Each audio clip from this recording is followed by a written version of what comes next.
I look at the foot as having 5 different joint groupings, as it were. So there's many more joints than just 5 within the foot and the foot complex, but I look at the 5 different kind of groupings within that. And the first one starts at the knee, and the reason that it's important at the knee is the knee actually rotates. So it goes like that, as well as doing, normal knee things that we think about. But that rotation goes down into the fibula and the tibia, which are right underneath it, and puts that rotational foot force into the foot. And so the first part of what the foot receives, or the first part of motion that the foot receives, is this rotational thing that kind of pushes it to the outside. The next joint is right underneath that, and that's the joint that we normally think about when we think about the foot. That's this kind of motion within the foot. And then right under that is kind of this kind of motion, and that joint, they're literally stacked right on top of each other. And then right after that, you move over to the midfoot, and this joint are the kind of bones that look like that. If you're just looking at the skeleton of the foot, they look like that. And those ones do this kind of thing, and they also do this kind of thing. And then the final one are your toes, and those ones do obvious toe things, like go up and down, but they can also spread and they can come back together. And so all of those things have to work in conjunction in order to have a properly working foot. And on each one of those levels, a shoe may do something to prevent some of those motions. So the first part, I talked about the rotation. The rotation isn't really that much affected by the foot, by the shoe, except for when you have a groove pattern. So the more that you walk, the more that you groove a pattern.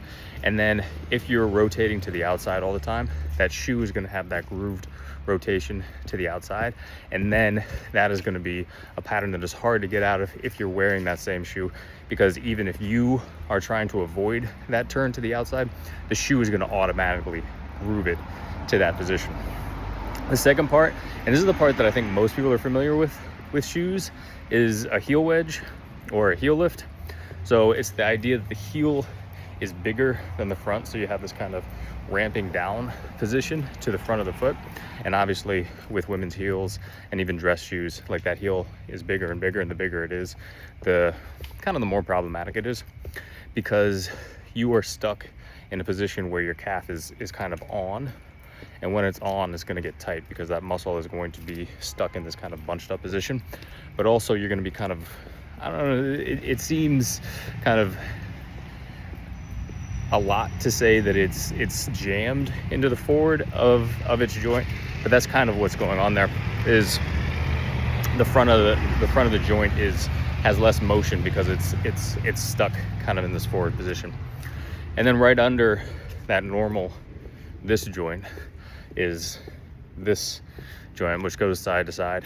And again, the foot or the shoe doesn't have a huge to do with that, but something that happens there is that joint is often the joint that gets rolled. We think about rolled ankles.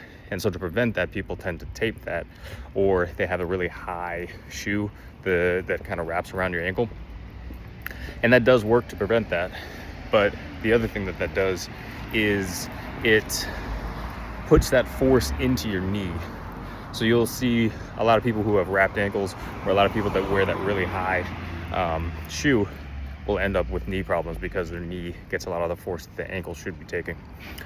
And then the foot position, and this is newer in terms of the conversation that I hear, but it's pretty popular now. So you may hear of the shoe box, which is the front part of the shoe, and a really narrow shoe box is something that's going to prevent motion in the front part of that foot. So those muscles, or those bones that go like this, are supposed to be able to do this, they're supposed to be able to do this. And if you have a really narrow shoe box, then that foot is not going to be able to move in the way that it wants to move. And you'll see over time your toes get cut together like that, or they get stuck together. And that's the midfoot and the toes combining to kind of get pulled and cinched in on themselves. And so having a wider shoe box is helpful to prevent that, as well as doing things barefoot. But those are the things that we're thinking about when we're thinking about shoes, and working out without shoes on isn't going to prevent all of those things from happening, but it does go kind of a far way to help to allow the foot to move. And hopefully the thing that you see within this is that the foot is a very complicated thing. Shoes are not a bad thing, but they do prevent a lot of the motion that a complicated foot has the ability to perform. And if we're doing things shoeless, sometimes that allows us to access some of that mobility that otherwise we just wouldn't have.